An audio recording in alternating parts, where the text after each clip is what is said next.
સલાહનું મનોવિજ્ઞાન એટલે શું? જેમાં આપણે મુલાકાત પદ્ધતિ વિશે વાત કરતા હતા. થોડું યાદ કરી જઈએ કે આપણે 3જી તારીખે શું ભણી ગયા, જેમાં મુલાકાત અને સલાહ એકબીજાની કઈ રીતે પૂરક છે, અને મુલાકાત લીધા પછી સલાહની જે ટેકનિક છે એનો ઉપયોગ ક્યારે, કેવી રીતે અને અસીલને ધ્યાનમાં રાખીને ક્યારે કરવામાં આવે છે, ટૂંકમાં એની વાત આપણે કરી ગયા. એ પછી છે અસીલનું વર્તન. અસીલનું વર્તન એ એક મહત્વની બાબત છે, જેમાં આપણે જુદા જુદા 3 ટોપિક વિશે વાત કરી. જેમાં પહેલું હતું કારકિર્દી વિશેની સમસ્યાઓ, બીજી સમસ્યા હતી વ્યવહારલક્ષી વ્યવસાયિક સમસ્યાઓ, કે જીવનમાં કયા પ્રકારનો વ્યવસાય અપનાવવો, અને ત્રીજી સમસ્યા હતી શૈક્ષણિક સમસ્યાઓ.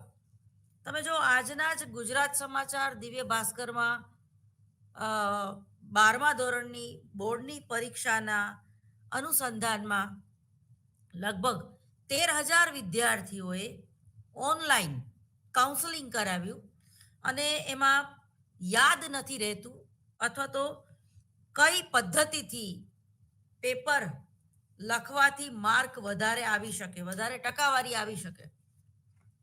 બરાબર.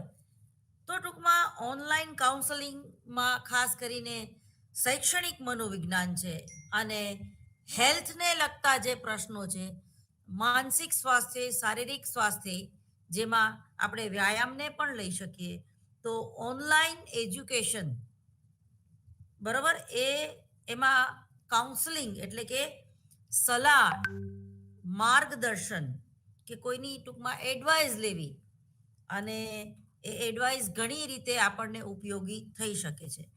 પરંતુ ખાસ ધ્યાનમાં રાખવા જેવી બાબત છે કે કોઈ વ્યક્તિ જ્યારે ડિપ્રેશનમાં હોય, કે વિકૃત ચિંતા, ભય કે કોઈ ફોબિયાથી પીડાતી હોય, ટૂંકમાં સૌમ્ય મનોવિકૃતિ અથવા તો તીવ્ર મનોવિકૃતિનો ભોગ બનેલી હોય, ત્યારે આ ઓનલાઈન કાઉન્સેલિંગ કે એજ્યુકેશનના કોઈ પ્રશ્નો જ વિશે એ કામ નથી લાગતું.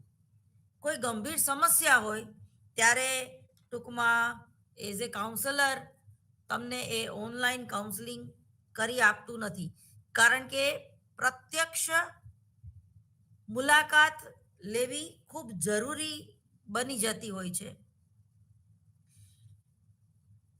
ખાસ કરીને વ્યવસાયિક સમસ્યાઓને ધ્યાનમાં રાખીને, તો એમાં ઓનલાઈન તમે કોઈ ટિપ્સ લઈ શકો છો, એમાં કંઈ ખોટું નથી.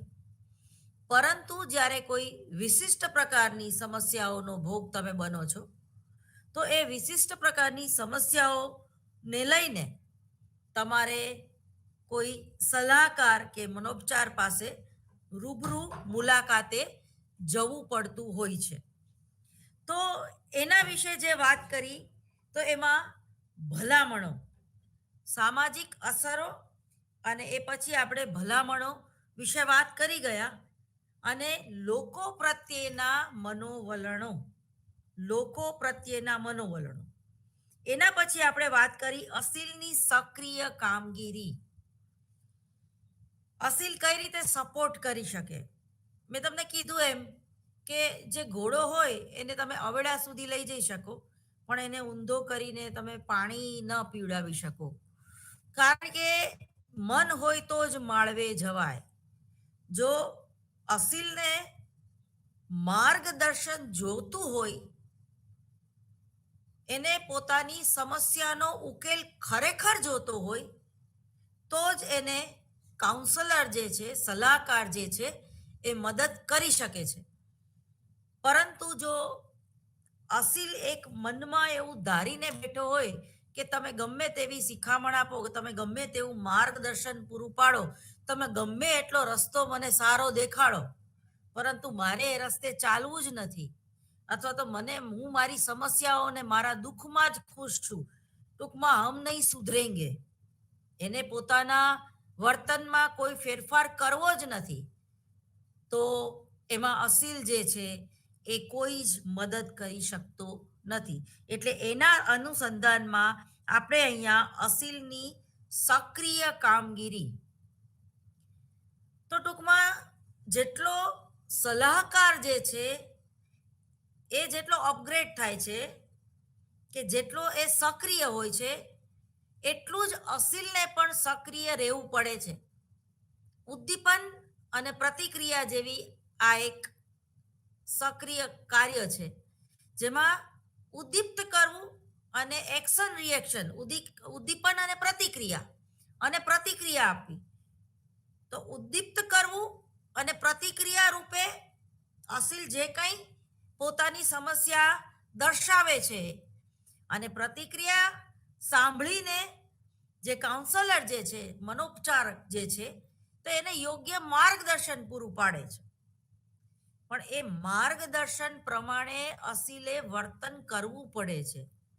એને પોતાનામાં વાર્તનિક ફેરફાર કરવા પડે છે, જો એને યોગ્ય ઉકેલ જોતો હોય તો.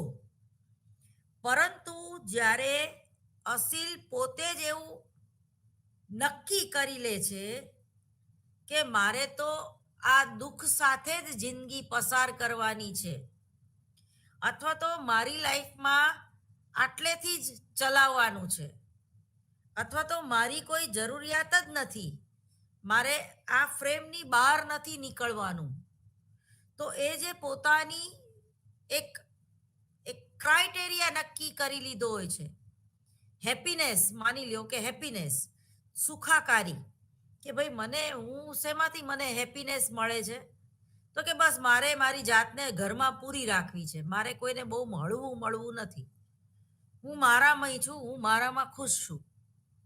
તો ઘણીવાર એ કૂવામાંના ડેડકા જેવું વર્તન થઈ જાય છે, કારણ કે ફરે ઈ ચરે. ઘણીવાર તમારે વાતાવરણ બદલવું જોઈએ. જ્યારે તમે મૂડલેસ હોય, જ્યારે કંઈ તમને સૂઝતું ના હોય, જ્યારે તમને કોઈની સાથે વાત કરવાનું એ મન ન થાય, તો બની શકે કે તમે કોઈ વિકૃત ભય કે વિકૃત ચિંતા કે કંઈ તમે એવી કોઈ બાબતને લઈને વધારે સેન્સિટિવ હોય ને હતાશ થઈ ગયા હોય, તો મૂડ ચેન્જ કરવા માટે પણ ક્યારેક બહાર જવું જોઈએ. મૂડ ચેન્જ કરવા માટે શોપિંગ કરવું જોઈએ, મૂડ ચેન્જ કરવા માટે ટ્રાવેલિંગ કરવું જોઈએ, લોંગ ડ્રાઇવિંગ ઉપર નીકળી જવું જોઈએ. કારણ કે આ બધી ટિપ્સ છે, તમારા મગજમાં કોઈ વાત કે કોઈ એવી ઘટના ઘર કરી બેસે છે જ્યારે, અને તમારું ફોકસ જે છે એ માત્ર એના ઉપર જ રહે છે, તમે એમાંથી જલ્દી બહાર નથી નીકળી શકતા. જેમ કે આઘાતજનક અનુભવ, મને આ વ્યક્તિએ કેમ આવું કીધું, તો તમારે તમારું મન ડાયવર્ટ કરવા માટે એ વ્યક્તિ સાથે વાતચીત કરવાની બંધ કરી દો, અને તમે એવી વ્યક્તિને મળો, એવું વાંચન કરો, કે એવા વિદ્યાર્થીઓની વચ્ચે રહો, જેથી કરીને પેલી જે દુઃખદાયક ઘટનાઓ જે બની છે તમારી સાથે, એમાંથી તમે બહાર નીકળી શકો. ઘણીવાર પેલા ઘોડાને ડાબલા પહેરાવી દેવામાં આવે તો એ સીધું જ જોવે છે, એ આમ કે આમ જોઈ નથી શકતું, આજુબાજુની પરિસ્થિતિ જોઈ નથી શકતું. એ રીતે જ ઘણે પોતાની જાતને એક આઘાતજનક અનુભવો જ એના જ વિચાર કરે રાખવા, નેગેટિવ થિંકિંગ જ કરે રાખવું. જીવનમાં ભગવાને આપણને શું આપ્યું છે એની નોંધ ન લેવી, પણ શું નથી આપ્યું એના વિશે ફરિયાદો કરે રાખવી. તો ઘણીવાર આપણે આપણું વાતાવરણ, આપણે આપણા વિચારો, આપણે આપણા મનોવલણો, કે આપણી જે શંકાશીલ માનસ છે એનેથી મુક્ત થવા માટે આપણે એટલે કે અસીલે પ્રયત્ન કરવો પડે છે. અને તમારે એ જે અસીલ તરીકે તમારો જે કાઉન્સલર છે એના ઉપર તમારે ભરોસો કરવો પડે છે. તમારા વડીલો હોય કે તમારા જેને તમે ગુરુ માનતા હોય, એના ઉપર ભરોસો કરવો પડે છે. તો આ બધી જ બાબતો જે છે એ અસીલની જે સક્રિય કામગીરીની જે પ્રતિક્રિયા છે એમાં જુદા જુદા જે 4 મુદ્દાઓ છે એ પણ આપણે ભણી ગયા હતા. અને એ પછી આપણે ભણી ગયા વિશ્વાસની ચકાસણી. તેમાં જુદા જુદા 3 મહત્વના મુદ્દાઓ વિશે આપણે વાત કરી ગયા કે પેલું છે નિયંત્રણ, બીજું છે સ્વતંત્રતા અને ત્રીજું છે કાળજી. તો જેમાં સલાહકારનું વર્તન કેવું હોવું જોઈએ, એ પછી છે સલાહ માટેની તૈયારી કેવી હોવી જોઈએ, અને જે એના પછીનો ખૂબ જ અગત્યનો મુદ્દો છે એ ઇતિહાસ મેળવવો, કોઈ પણ અસીલનો ઇતિહાસ મેળવવો. હું સાથે સાથે તમને એક ટિપ્સ આપવા માંગુ છું. આજે સવારે એક ખૂબ જ સુંદર પુસ્તક મારા વાંચવામાં આવ્યું. એના લેખક છે ઝોન મેડિન. એમણે બ્રેન આપણું કઈ રીતે કામ કરે છે, આપણું મગજ કઈ રીતે કામ પાર પાડે છે, એના વિશેની જુદી જુદી 12 ટિપ્સ આપી છે આપણને. અને આપણે આપણા બ્રેનને કઈ રીતે ટ્રેન કરવું જોઈએ એના વિશે એમને જુદા જુદા સંશોધનો કર્યા છે. અને એ બુક્સ છે brain tools by John Medina. Brain tools by John Medina આ નામનું જે પુસ્તક છે એમાં એની જે લેખક છે ઝોન મેડિલા નામની, એણે ખૂબ અદ્ભુત આપણને વાત કરી. તમને એવું લાગશે કે આ તો ફિઝિયોલોજીકલ સાયકોલોજીનો વિષય છે, પરંતુ જ્યારે અહીંયા આપણે સલાહના મનોવિજ્ઞાનમાં એ વાત કરીએ છીએ કે અસીલ જે છે એ કેવા પ્રકારની માનસિક બીમારીથી પીડાય છે, તો એમાં ક્યાંક ને ક્યાંક એક મગજની વાત આવે છે. બરોબર? ઇવન ઝોન મેડિલા નામની એક ફિઝિયોથેરાપીએ, એ પોતે ફિઝિયોથેરાપિસ્ટ છે, એમણે ખરેખર તો અસીલને કઈ રીતે સાજા કરી શકાય અને અસીલને એમની ફિઝિકલી અને મેન્ટલી હેલ્થ કઈ રીતે વધારે સારી બનાવી શકાય એના માટે જુદા જુદા સંશોધનો કર્યા. અને એમાં એમને ઘણા બધું જાણવા મળ્યું, જે એમણે આ સરસ પુસ્તકમાં આપણી સમક્ષ એમને મૂકેલું છે. તો એમાં એક આગળ આપણે વાત કરશું કે કોણ કેટલા વર્ષ સુધી જીવી શકે, અને એ જીવી શકે, જીવવું એટલે શું? તો માત્ર ખાટલે પડીને જીવવાની વાત નથી આમાં, પણ એક્ટિવ થઈને તમે કેવી રીતે જીવી શકો એની એને ખૂબ સુંદર વાત કરી છે. તો આ ઝોન મેડિલા નામના લેખકનું નામ તમે યાદ રાખો, અને એનું ટાઇટલ પણ તમે યાદ રાખો કે brain tools by John Medina. Brain tools by John Medina. તો આ પુસ્તક તમને જો લાઇબ્રેરીમાં કે ઓનલાઈન લાઇબ્રેરીમાં કે ઈ લાઇબ્રેરીમાં ઉપલબ્ધ હોય તો તમે એ વાંચી શકો છો. તો એમનો જે કહેવાનો મતલબ છે, તો એ તમે અને હું 9મા ધોરણમાં મગજ એટલે શું ને મગજની રચના કેવી હોય છે, તો એમાં આપણે સરસ મજાનું આકૃતિ દ્વારા મગજ દોરીને બતાવતા હતા. એ જ રીતે શારીરિક મનોવિજ્ઞાનની ખૂબ જ અગત્યની એક શાખા છે, જે ન્યુરોસર્જન કે ન્યુરોલોજિસ્ટ ભણે છે, જે ડૉક્ટર બને છે, જેને આપણે ન્યુરોલોજિસ્ટ કહીએ છીએ. બ્રેનને આવતી મુશ્કેલીઓથી કેવી રીતે આપણું બ્રેન કામ કરે છે, અને બ્રેન ડેથ કોને કહેવાય, અને મગજમાં જે ગાંઠ હોય છે એ કેવી રીતે ડેવલપ થાય છે, અને એ ગાંઠ કેવી રીતે કાઢી શકાય, એ ઓપરેશનનો આખો વિષય છે, અને એ ટ્રીટમેન્ટની આખી વાત છે. એ ન્યુરોસર્જન કરી શકે છે, એટલે જ આપણે એને ન્યુરોસર્જન કહીએ છીએ.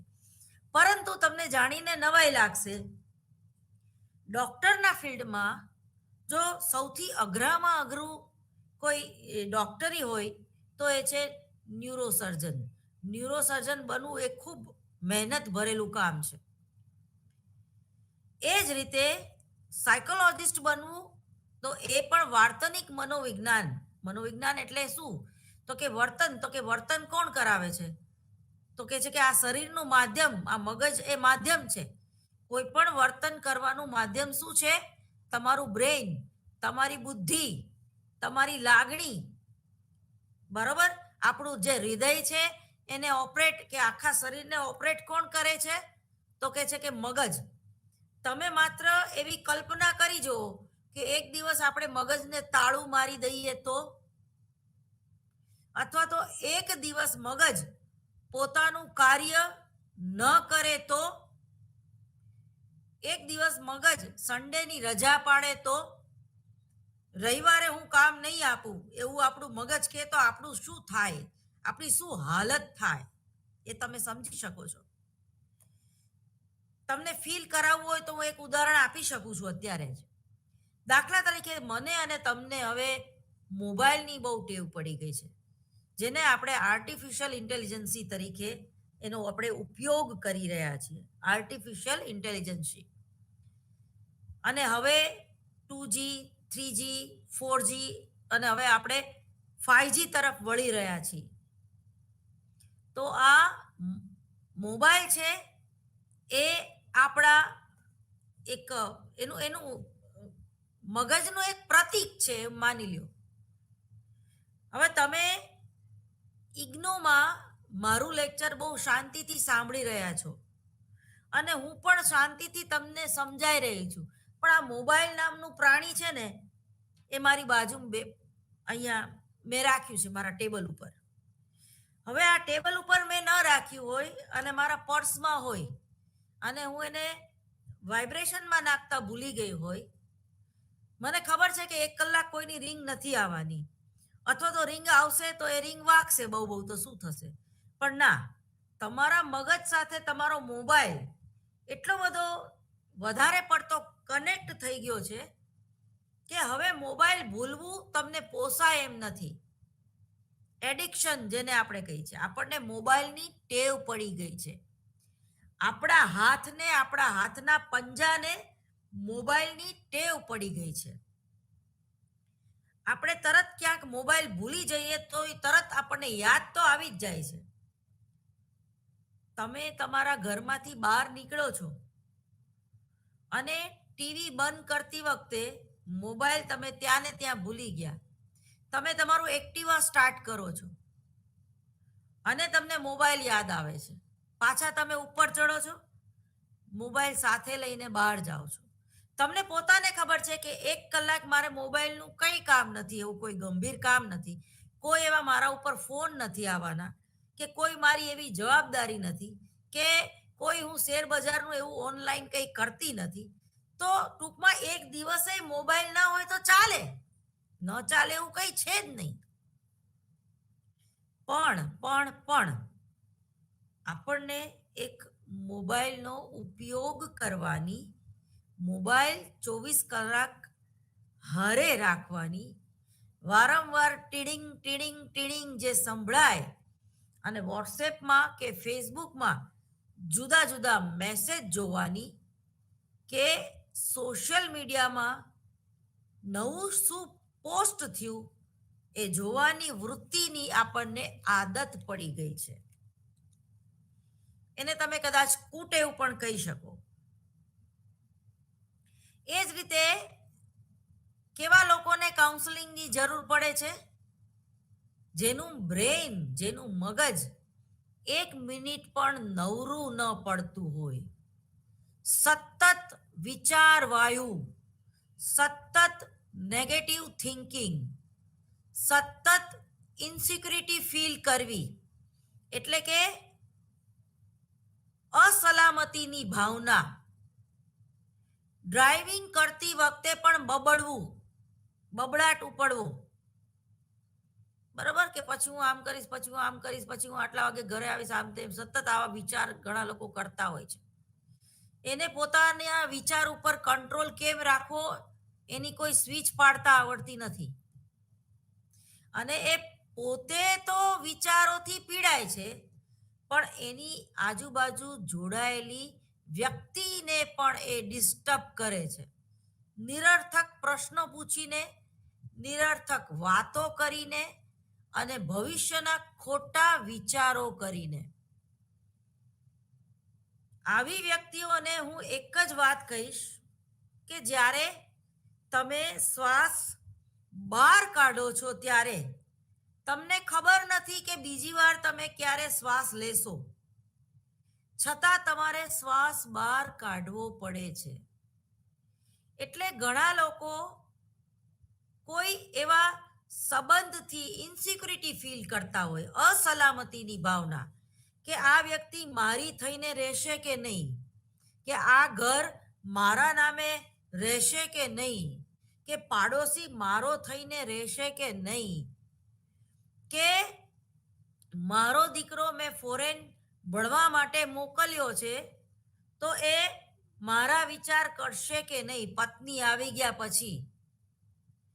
તો આને નિરર્થક વિચારો કહેવાય, આને નિરર્થક પ્રવૃત્તિઓ કહેવાય, આને ભવિષ્યલક્ષી ખોટી વિકૃત ચિંતા કહેવાય.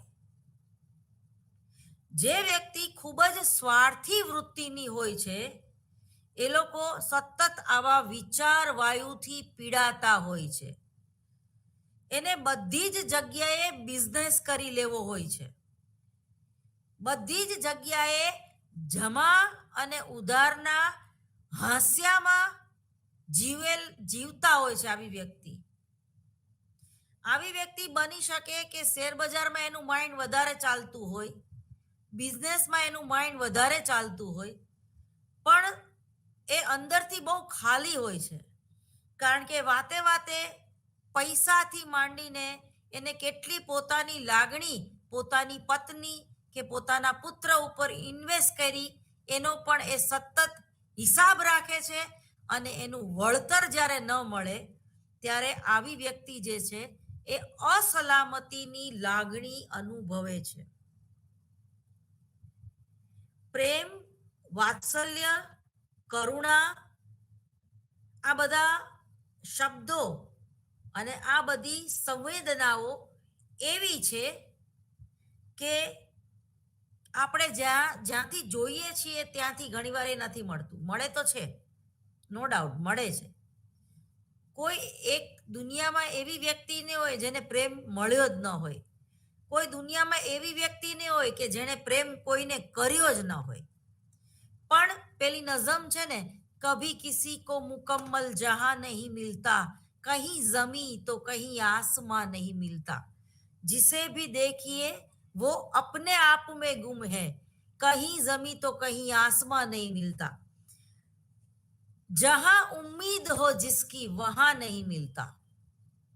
પણ આપણે એક જીદે ચડી ગયા હોય છે, ના મને ઓલી વ્યક્તિ કેમ પ્રેમ ના કરે, મને આ વ્યક્તિ કેમ પ્રેમ ના કરે, મેં તો એને 100% પ્રેમ કર્યો છે તો એ વ્યક્તિ મને 100% પ્રેમ કેમ ના કરે.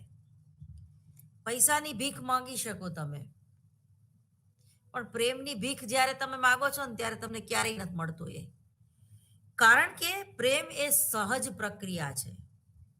પ્રેમ દેનાર સાચો છે, ખોટો છે, સારો છે, ખરાબ છે, એ વસ્તુ ગૌણ છે. પણ પ્રેમ તો આપોઆપ જ ઉત્પન્ન થાય.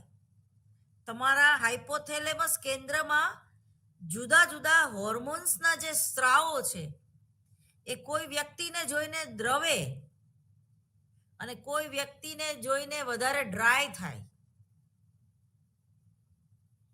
તો આ એક જ મિલકત એવી છે કે જ્યાં તમારે લૂંટાવી હોય ત્યાં તમે નથી લૂંટાવી શકતા, અને જ્યાં ન લૂંટાવાની હોય ત્યાં લૂંટાવી બેસીએ છીએ. જેમ કે વરસાદ છે તો વરસાદ એવો ભેદભાવ નથી રાખતો કે મારે ઉકેડા ઉપર નથી વરસવું, મારે ખેતરોમાં જ વરસવું છે. એ તો એની પ્રકૃતિ છે, બધી જગ્યાએ વરસે. તો એ જ રીતે જ્યારે કોઈ વ્યક્તિ ટૂંકમાં અનહદ સ્વાર્થી વૃત્તિની હોય છે તો આવો જ્યારે એ હિસાબ રાખે છે કે મારે મારી પત્ની પાછળ કેટલા રૂપિયા વાપરવા, મારા બાળકો પાછળ મારે કેટલું ઇન્વેસ્ટમેન્ટ કરવું, મારે મારા પડોશીઓને કેવી રીતે સાચવવા. ઘણા પડોશીઓ એવા હોય છે, ખાસ કરીને અમદાવાદના, કે તમે એના ઘરેથી સવારે ચા લઈ આવ્યા હોય ને તો એના મનમાં એ પડેલું હોય, જ્યાં સુધી એ તમારી ચાના પૈસા વસૂલ ના કરી લે ને ત્યાં સુધી એ એક ભમરાની જેમ તમારી આજુબાજુ મંડરાય જ રહે, મંડરાય જ રહે, મંડરાય જ રહે. ઘણી વ્યક્તિ તમને પૈસા આપે, ઉછીના પૈસા એ આપે, પણ એટલું બધું તમને જતાવે ને કે તમને એવું થાય કે ભાઈ આના કરતા આના પૈસા ન લેવા સારા. એ જ રીતે ઘણીવાર ઘણી વ્યક્તિ 50% પ્રેમ આપીને 100% એટલે તેલ પાઈને એરંડિયું કાઢવા માંગતી હોય એવી પણ હોય છે આજુબાજુ. તો આ બધી ઇનસિક્યુરિટી, અસલામતી અને ઈર્ષા, દ્વેષ, અદેખાઈ, એ સ્વામિનારાયણની શિક્ષાપત્રીમાં પણ લખ્યું છે કે ઈર્ષા, દ્વેષ, અદેખાઈ અને ચોરી ન કરવી. પણ ઘણાનું આખું જીવન જ એને બીજાની ઈર્ષા કરવામાં જ જાય કે ભાઈ ફલાણી વ્યક્તિને તો એ મહત્વ દે છે, મને કેમ નથી આપતી. પણ તમારું વ્યક્તિત્વ તમે એવું ઘડો ને. खुद ही को कर बुलंद इतना कि हर तकदीर बनाने से पहले खुदा बंदे से खुद पूछे बता तेरी रजा क्या है. હું બે હાથ ફેલાવીને માગું તો તારી ખુદાઈ દૂર નથી, પણ હું માગું અને તું આપે એ મને મંજૂર નથી. આ પ્રકારનો જેનો મિજાજ છે એને કોઈની સહાનુભૂતિની જરૂર નથી હોતી, એને કોઈના પ્રેમની પણ જરૂર નથી હોતી, કારણ કે એ વ્યક્તિ મેં अपने आप को बहुत पसंद करती हूँ એ પોતાના પ્રેમમાં જ પડેલી હોય છે, એને કોઈની જરૂર જ નથી. અને જે વ્યક્તિ પોતાને ચાહી નથી શકતો, જે વ્યક્તિ પોતાનું ભલું નથી કરી શકતો, જે વ્યક્તિ પોતાને દુઃખ આપે છે ખોટી જગ્યાએ ઇન્વેસ્ટમેન્ટ કરીને અને પછી કહે છે કે હું હારી ગયો, તો એ હારી ગયો એમાં સામેની વ્યક્તિની ભૂલ નથી. હા, સામેની વ્યક્તિ એને છેતરી હોય તો એની ભૂલ છે, પણ જ્યારે તમને કોઈ ઓપનલી કોઈ પણ વાત 10 વાર 15 વાર સમજવાનો પ્રયત્ન કરે અને છતાંય એ વ્યક્તિ સમજે નહીં, તો જે નથી સમજતી એની ભૂલ છે. કારણ કે જ્યારે તમે ફિઝિકલી અને મેન્ટલી વ્યાયામ નથી કરતા, સવારે બેસ્ટ એક્સરસાઇઝ તમારા મગજને ક્રિએટિવ રાખવા માટે, આળસને છોડવા માટે 45 મિનિટ સુધી તમારે વોકિંગ કરવું જોઈએ, ચાલવાની ટેવ પાડવી જોઈએ. ચાલવાથી આપણું માઇન્ડ જે છે એ વધારે એમાંથી હાઇપોથેલેમસ કેન્દ્રમાંથી આપણા જે હોર્મોન્સ છે એ જુદા જુદા છૂટા પડે છે અને આપણા શરીરમાં એક સ્ફૂર્તિ આવે છે. યંત્રવત ચાલવાની જરૂર નથી. તમે તમારા માઇન્ડ સાથે ગેમ રમો. તમે ઉલટા પગે ચાલો, તમે ઉલટા પગે ક્રોસમાં ચાલો, તમે ઉલટા પગે રાઉન્ડ શેપ કરીને ચાલો, તમે યુ ટર્ન લ્યો. તમને જ્યાં મન થાય એ જીભમાં નહીં પણ કોઈ એવી અલાયદી જગ્યામાં ચેન્જ કરો વાતાવરણને.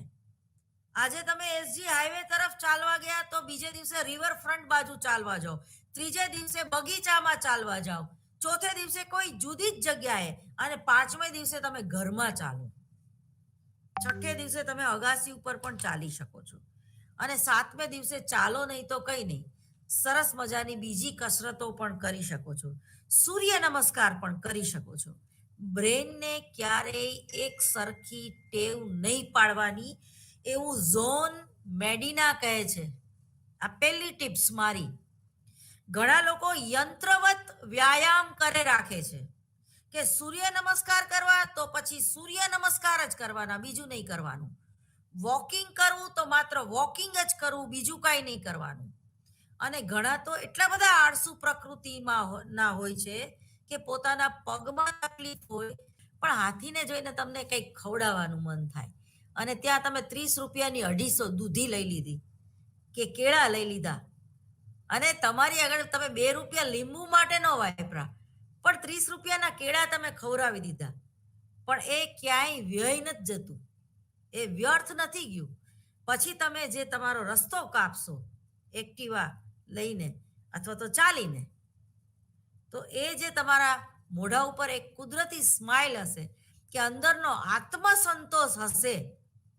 ભલે તમે 2 રૂપિયાનું લીંબુ દાળમાં નીચોવા ન લીધું પણ તમે 30 રૂપિયાની દૂધી જે હાથીના મોઢામાં ખવડાવી અને એ હાથીએ તમારી આંખની અંદર આંખ પરોવીને જોયું, એનો જે અહેસાસ છે, એની જે સંવેદના છે, તો એની ઓરા જે છે પોઝિટિવ, અને એ તમે ઝીલી અને તમારું જે સ્પિરિચ્યુઅલ લેવલ કે તમારું જે ચેતના કે તમારી જે પ્રાણ શક્તિ જે છે એ ઉદ્દીપ્ત થઈ અને સુખના કેન્દ્રો જે છે એ ઉશ્કેરાયા, તો એમાંથી જે તમને હેપીનેસ મળે છે, આનંદ મળે છે, પરમ આનંદ મળે છે, અનકન્ડિશનલ લવ, કોઈ પણ જાતની અપેક્ષા વગર.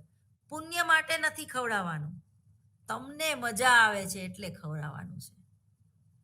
કોઈને દેખાડવા માટે પ્રેમ નથી કરવાનો, અંદરથી તમને મજા આવે છે. હા, તમે ગણતરીબાજ હશો તો તમને મજા નહીં આવે. વારંવાર એ વ્યક્તિનો હિસાબ માગે રાખશો.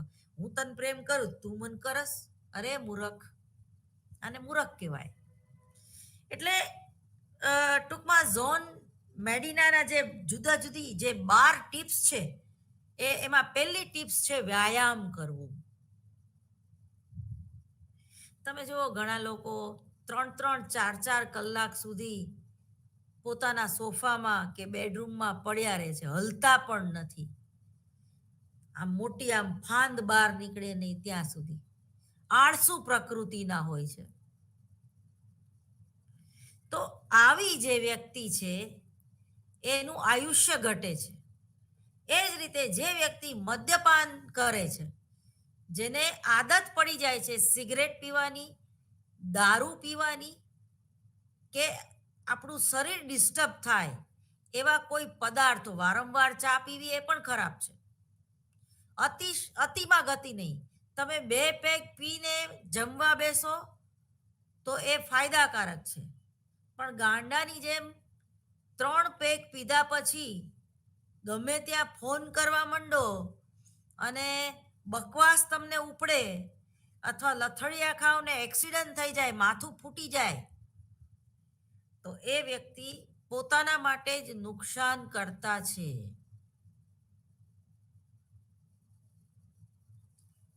આવા ઘણા વ્યક્તિઓ મારી આજુબાજુ છે. આપણે એને મદદ કરવી હોય પણ આપણું સાંભળે તો ને.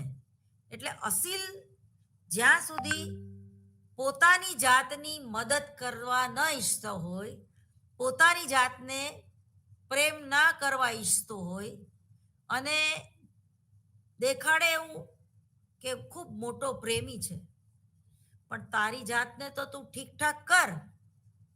કારણ કે અંદરના જે તમારા દ્રવ્યો છે, અંદરનું જે તમારું માનસ છે, તમારું જે અંદરનું બ્રેઇન છે, એ જ્યાં સુધી ડિસ્ટર્બ હશે તો ત્યાં સુધી તમે પોતે નહીં સુખી થઈ શકો, અને તમે પોતે સુખી નહીં હોય તો તમે અન્યને સુખી નહીં કરી શકો. અન્ય ઉપર બોજરૂપ જ હશો, અન્ય ઉપર તમે નુકસાન કરતા જ હશો. તો તમારી જે મૂળભૂત વૃત્તિ જે છે, ઈર્ષા, દ્વેષ, અદેખાઈ, જેલેસી જેને કહીએ, બરાબર, ઓલું ગીત છે ને, तुम अगर मुझको न चाहो तो कोई बात नहीं, तुम किसी और को चाहोगी तो मुश्किल होगी. આ ગીત સાંભળવું બહુ સારી વાત છે, પણ આ ગીતનો અમલ કરવો એ તમારી જાતને નુકસાન કરવા બરાબર છે. તો કોણ કેટલા વર્ષ જીવશે એ તમે કેવું વ્યાયામ કરો છો એના ઉપર નિર્ભર છે. ગાંડાની જેમ બોડી બિલ્ડર બનવાનું હું નથી કહેતી, અને સ્ત્રી અને પુરુષ બંનેનું બ્રેન જે છે એ જુદી જુદી રીતે કામ કરતું હોય છે. જે રીતે સ્ત્રી ગમે એટલી સક્ષમ હોય તોય પુરુષ જેટલું વજન નથી ઉપાડી શકતી, અથવા તો એ બેડરૂમમાં પોતાના પતિનું વજન ઉપાડી શકે છે સેક્સ એન્જોય કરતી વખતે. તો આ જે કુદરતી ડિફરન્સ છે, અમુક નોકરીમાં સ્ત્રીઓ વધારે સક્સેસ જાય છે, જેમ કે ટીચરની નોકરી, એઝ એ કાઉન્સલર, કોઈને સમજાવવાનું હોય એની નોકરી, પુરુષ કરતા સ્ત્રીઓ વધારે સફળ જાય છે. કારણ કે એનામાં એક કુદરતી ગુણ છે, સહજતા, દયા, કરુણા, મમતા. બરોબર? કોઈ સ્ત્રી જે છે કોઈ બાળકની નવી માં બની શકે, પરંતુ કોઈ પુરુષ જે છે એ જલ્દીથી પોતે જન્મ ન દીધો હોય એવા પુત્રોનો બાપ જલ્દીથી નથી બની શકતો, કારણ કે એ કુદરતી ભગવાને ડિફરન્સ આપેલો છે. તો સ્ત્રી અને પુરુષનું જે બ્રેન છે, સ્ત્રી એ બુદ્ધિશાળી છે, પુરુષ પણ બુદ્ધિશાળી છે, પણ એ લોકોનું જે બ્રેન છે એ જુદી રીતે કામ કરે છે. એટલે કે અલગ કનેક્શન હોય છે, અંદરનું વાયરિંગ જુદું હોય છે સ્ત્રી અને પુરુષનું. એવું કોણ કહે છે? તો કે ઝોન મેડિના કહે છે. એમને પોતાના રિસર્ચમાં આ બધું પુરવાર કરેલું છે.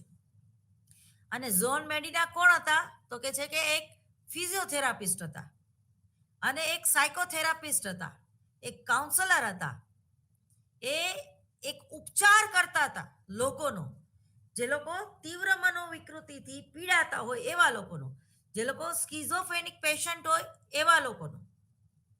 એટલે એમના જે જુદા જુદા રિસર્ચ છે એ ફિઝિયોલોજીકલ સાયકોલોજીમાં અને સલાહના મનોવિજ્ઞાનમાં ખૂબ જ ઉપયોગી પુરવાર થયેલા છે, અથવા તો ભવિષ્યમાં વધારે ઉપયોગી પુરવાર થશે. તો અહીંયા જે આપણે વાત કરતા હતા, તો કે ઇતિહાસ મેળવવો કોઈ પણ વ્યક્તિનો. જો ખાસ કરીને જે માનસિક બીમારીઓથી પીડાય છે, તો એ લોકો માટે ફિઝિયોથેરાપિસ્ટ હોવો ખૂબ જરૂરી છે. જે લોકોને બ્રેન સ્ટ્રોક આવ્યો છે, જે લોકોને પેરાલિસિસનો એટેક આવ્યો છે, કે જે લોકોને શોર્ટ આપવા પડે છે, સ્કિઝોફ્રેનિક પેશન્ટ છે, તો એ લોકોને પણ અમુક પ્રકારનું વ્યાયામ આપવું બહુ જરૂરી છે. હોકી પ્લેયર હોય તો એના મગજના જે કનેક્શન હોય એ અલગ હોય, કોઈ ક્રિકેટર હોય તો બંને છે તો સ્પોર્ટ્સમેન જ, પણ બંનેમાં વ્યક્તિગત ભિન્નતા ખૂબ જ રહેલી છે, કારણ કે મગજનો જુદી રીતે ઉપયોગ કરવાનો હોય છે બંને જણાએ. એટલે અંદરનું જે કનેક્શન છે, જોડાણ, યોગ એટલે શું? જોડાણ. બરોબર? તો અહીંયા જોડાણની પણ આપણે વાત કરીશું, ચોથી ટિપ્સમાં છે એમની, ધ્યાન કેવી રીતે કરવું. તો ટિપ્સ છે આ બધી. તો આમાં સૌથી પહેલી જે મારે જે વાત કરવી છે અત્યારે, તો એ છે વ્યાયામ. આપણું મગજ માત્ર આ એક મુઠ્ઠી જેટલું જ હોય છે. આ મુઠ્ઠીની સાઈઝ હોય ને આપણી, એટલું આપણું બ્રેન હોય છે માત્ર. અને એનું આપણે વજન કરીએ ને, કોઈના બ્રેનને કાઢીને એનું વજન કરવામાં આવે ને, ખોપરી નહીં, આખી ખોપરીની વાત નથી કરતી, ખાલી બ્રેન, જે આ મુઠ્ઠી જેવું છે, જે અખરોટ જેવું છે, એનું વજન કરીએ તો માત્ર 2 ગ્રામ જ થાય. 2 ગ્રામનું છે આ, જે આખા શરીરનો સંચાર કરે છે, જે આખા શરીરને ચલાવે છે. કોઈ વ્યક્તિ બ્રેન ડેથ થઈ જાય તો ભલે એનું હાર્ટ ગમે એટલું મજબૂત હોય, હાર્ટ ગમે એટલું સરસ હોય, ચાલતું હોય, પણ જે વ્યક્તિનું બ્રેન ડેથ કોઈ વ્યક્તિને જાહેર કરવામાં આવે તો, એટલે કે કોઈ વ્યક્તિ કોમામાં જતી રહે તો એ ક્યારે ભાનમાં આવશે એ ન્યુરોસર્જન પણ નથી કહી શકતા, અને એ ન્યુરોલોજિસ્ટ પણ નથી કહી શકતા. શા માટે? એના ઉપર ઘણા ઓછા સંશોધનો થયેલા છે, કારણ કે એ બહુ અઘરા છે. કોઈનું બ્રેઇન કઈ રીતે કામ કરે છે એ આપણે પૂરી રીતે સમજી શકતા નથી, કારણ કે આપણે આપણા મગજનો ઉપયોગ જ બહુ ઓછા ટકાએ કરીએ છીએ. સૌથી વધારે અત્યાર સુધી પોતાના બ્રેઇનનો ઉપયોગ કર્યો તો એ છે આઈન્સ્ટાઈન, અબ્દુલ કલામ. એ જ રીતે આ આઈફોનના પ્રણેતા, હું નામ ભૂલી ગઈ, યાદ આવે એટલે કહું, એમણે જેણે આપણને આઈફોન હવે આ આઈફોન છે અને આ સેમસંગ છે, બંનેની બનાવટમાં બહુ ડિફરન્સ છે. બંને જુદી જુદી રીતે ઓપરેટ થાય છે. એક છે એ એન્ડ્રોઈડ ફોન છે, બીજો છે એ ગમે તેવા ડેટા લેશે પણ નહીં. આમાં બ્લૂટૂથની સિસ્ટમ જ નથી. કેમ? ઘણાનું મગજ આઈફોન જેવું હોય છે, એ વધારાના ડેટા ક્યારેય નહીં લે. ગમે એટલો તમે નાખવા પ્રયત્ન કરશો, પણ એ જે ડેટા એના માઇન્ડને નુકસાન કરતા હશે, એના માઇન્ડ માટે બિનજરૂરી હશે, તો એ એક્સેપ્ટ જ નહીં કરે. એક્સેપ્ટ ના કરે ફોર્મેટ મારવાનો ક્યાં વારો આવે?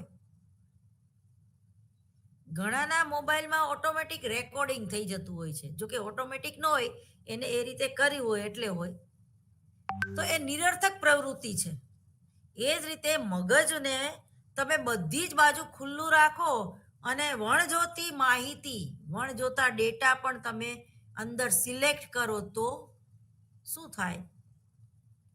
માની લ્યો કે તમારી કોઈ ખાસ બેનપણી છે, એ એના સાસુની તમારી આગળ ટીકા કરે છે, અને એ જે ટીકા કરે છે ને એ ડેટા તમે તમારા મગજમાં નાખો છો. આ નુકસાન કરતા છે. કોઈની ચુગલી ચાડી સાંભળવું ને એ તમારા માટે નુકસાન કરતા છે. તો આવી બેનપણીને તમારે કઈ રીતે અટકાવી?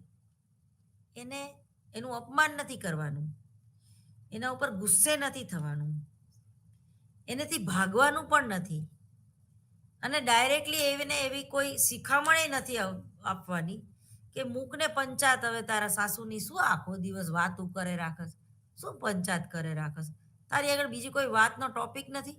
આવું ખૂબ અંગત ફ્રેન્ડ હોય કહી શકો, પરંતુ જ્યારે તમારે એનું અપમાન પણ નથી કરવું, જ્યારે તમે એની સાસુ એને હેરાન કરતી હોય, એમાં તમે એને કોઈ મદદરૂપ થઈ શકો એમ નથી, કે એના સાસુને તમે શિખામણ આપી શકો એમ નથી કે મારી બેનપણીને હેરાન નહીં કરે. અને તમારે તમારું મગજ બગાડવાનું છે એની ફરિયાદો સાંભળીને. તો જ્યારે તમને ખબર છે કે હું મારી મિત્રને કોઈ ઉપયોગી થઈ શકું એમ નથી, તો એ ટોપિકને તમે અટકાવો, એને બોલતા અટકાવો. કઈ રીતે? યાર તું જ્યારે હોય ત્યારે મને તારા સાસુની વાત કરસ, પણ યાર હું આમાં તને કંઈ મદદ નહીં કરી શકું, પણ તું આટલું બધું, હા હું તને મદદ કરી શકું, એ તને આટલું બોલે નહીં ને, એના કરતાં હૈયું બાળવું એના કરતાં હાથ બાળવા હારા. તું એને જે સવારે ફરજિયાત દૂધની થેલી ટીંગાડવાનું કહેશે, એમને નથી ગમતું, છોડ ને લપ, તું ટીંગાડી દે ને. એ ટીંગાડતા ટીંગાડતા તને 10 વાર સંભળાવે. તારો હસબન્ડ બહાર જતો હોય અને એને કે જો આ મને આ કામ સોંપીને ગઈ છે, મારે જ કરવું પડે છે, એ બધાનું મગજ બગાડે એના કરતાં હૈયું બાળવું એના કરતાં હાથ બાળવા સારા. એ કામ તું જ કરી નાખ ને. તો તમે તમારું વધારાના ડેટા જે છે એ કોઈના લ્યો નહીં. કોઈનો પંચાયતીયો સ્વભાવ હોય, બિનજરૂરી મગજમાં ડેટા ન નાખવા.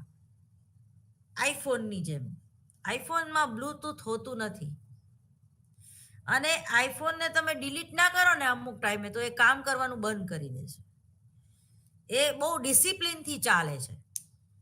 ઘણાને મેં એવું કહેતા સાંભળ્યા છે કે મને આઈફોન નથી ગમતો અથવા આઈફોન નથી ચાલ, તો એની માનસિકતા એવી હોય છે કે ગમે તે આ વિચારોનું જે આખું જે જગત છે ને, એ બિનજરૂરી વસ્તુ એ ભેગી કરતી હોય છે. તમારા ભંડકિયામાં પણ તમારે એ જ રાખવું જોઈએ જે એ 12 વર્ષે કે 1 વર્ષે તમને કામ લાગવાનું હોય. બાકી વધારાનું માટીનું ઉપર ન રાખવું, કોકને દાનમાં આપી દેવું સિક્યુરિટી વાળાને. ઘણા લોકોને એવી ટેવ હોય છે, દાખલા તરીકે આજે ધૂળેટી છે ને, તો આ કલર વધશે ને એ બધા પેક કરીને બીજા માળે મૂકી દેશે. પછી બીજી ધૂળેટી આવશે ને ત્યારે એને યાદે નહીં હોય કે ઉપર કલર છે. તો કમસે કમ કોઈ ગરીબને દાન આપી દો. કલર, સરસ મજાના રંગબેરંગી કલર, ગુલાબો કોકને આપવાથી એ તમારી આગળ બમણા આવશે, એક પોઝિટિવનેસ આવશે, એ તમને આશીર્વાદ આપશે. પણ ના, સંગ્રહ વૃત્તિ જેનામાં હોય ને એ લોકો આવા નિરર્થક ડેટા સંઘરતા હોય છે પોતાના માઇન્ડમાં. પછી શું થાય, આ એન્ડ્રોઈડ જેવો ફોન હોય ને એ હેંગ થઈ જાય. આઈફોન જલ્દીથી હેંગ નહીં થાય, કારણ કે એ એક્સેપ્ટ જ નથી કરતું.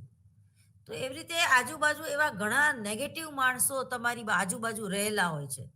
જો તમે એને એક્સેપ્ટ કરવાનું ચાલુ કરી દો ને તો એ તમારું પણ મગજ બગાડે. જેમ એક કેરી સડેલી હોય ને તો એ સડેલીને આપણે દૂર જ કરી દેવાની, એને બીજી સારી કેરીના ટોપલામાં નહીં રાખવાની, કારણ કે એક સડેલી હોય ને તો એ બધાને સડો બેસાડે.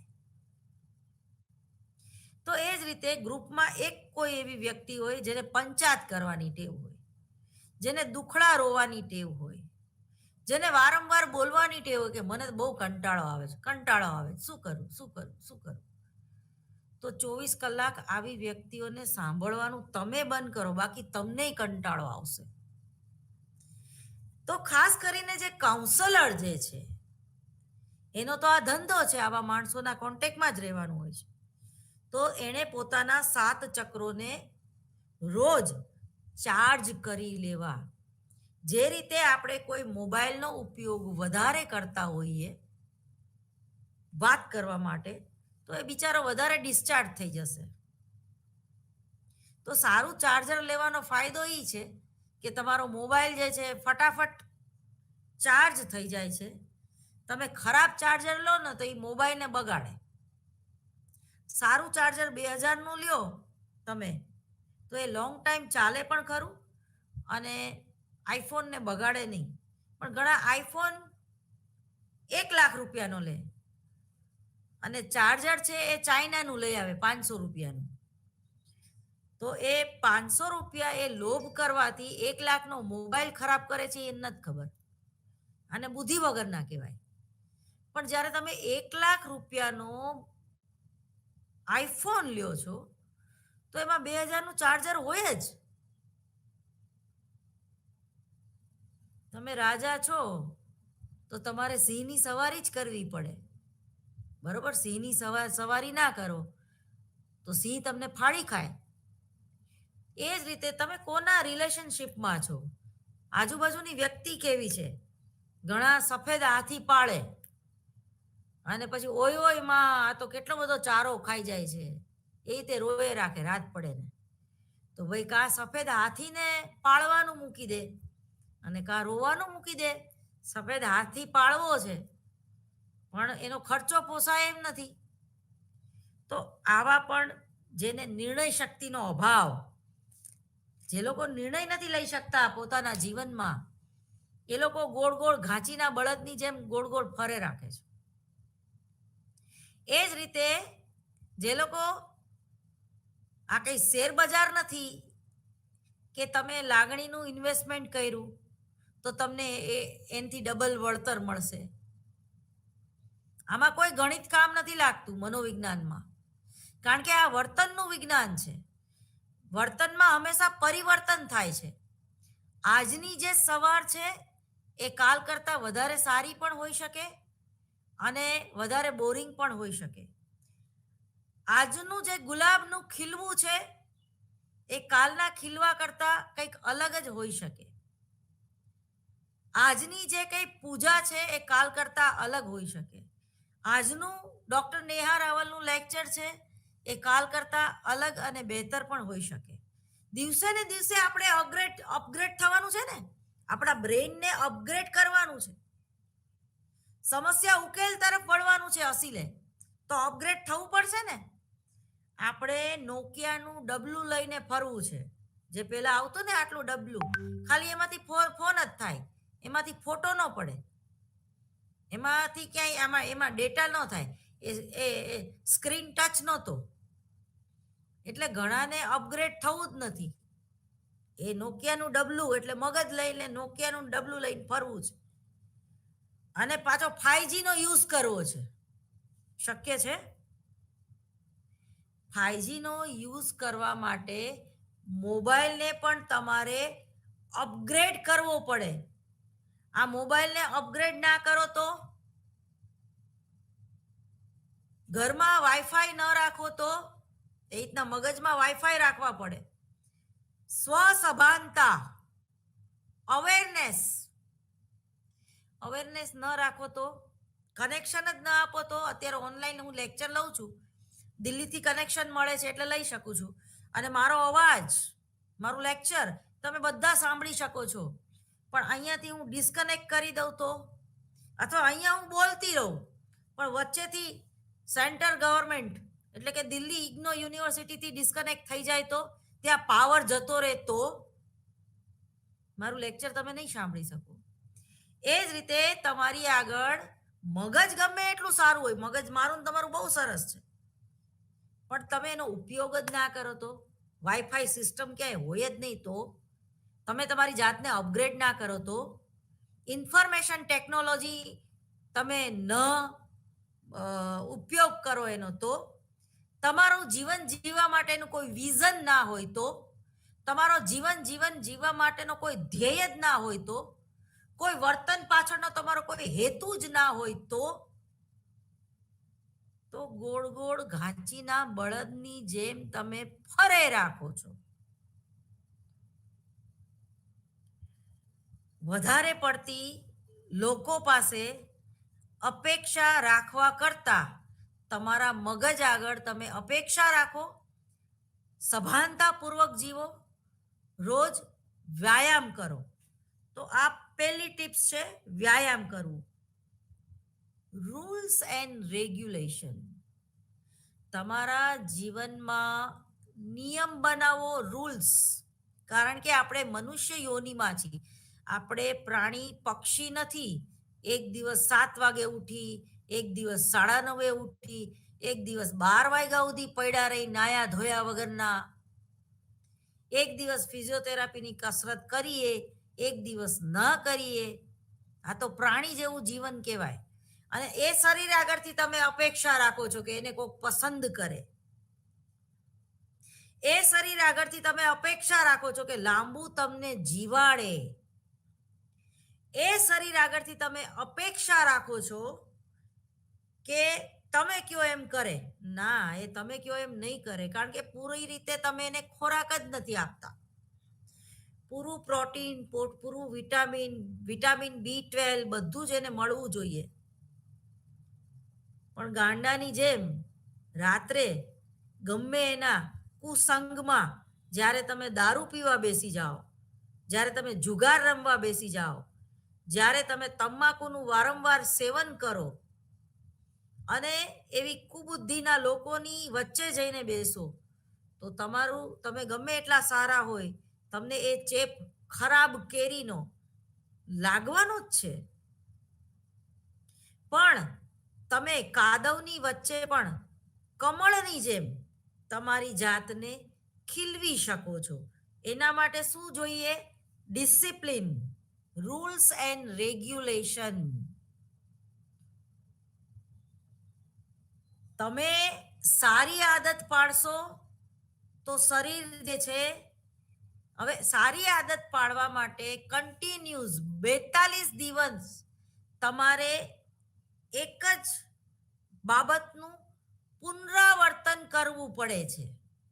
દાખલા તરીકે, આજથી મેં નિયમ લીધો કે હું 11 વાર શુદ્ધ ઉચ્ચારણ દ્વારા ગાયત્રી મંત્ર બોલીશ. બીજ મંત્ર કહેવાય. ગાયત્રી મંત્ર એ બુદ્ધિવર્ધક મંત્ર છે.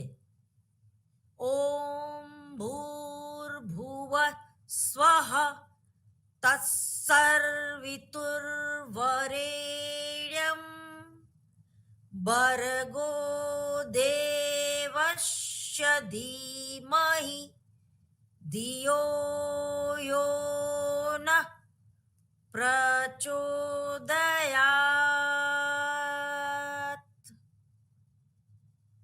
અને બીજ મંત્ર કહેવાય. 42 દિવસ સુધી કન્ટિન્યુઝ જો આની 108 માળા કરવામાં આવે તો 100% મંદ બુદ્ધિના બાળકોની પણ બુદ્ધિ વધારી શકાય છે. આ ગાયત્રી શક્તિપીઠ હરદ્વાર ખાતે આવેલું જે છે એણે પોતાના સંશોધનો દ્વારા પુરવાર કરેલી વાત છે. સવારે બ્રહ્મ મુહૂર્તમાં ઉઠવાથી એટલે કે 3:40 થી માંડીને 5:50 વચ્ચે 3:40 જે લોકો ઉઠી જાય છે તો એને બ્રહ્મ મુહૂર્ત કહેવામાં આવે છે.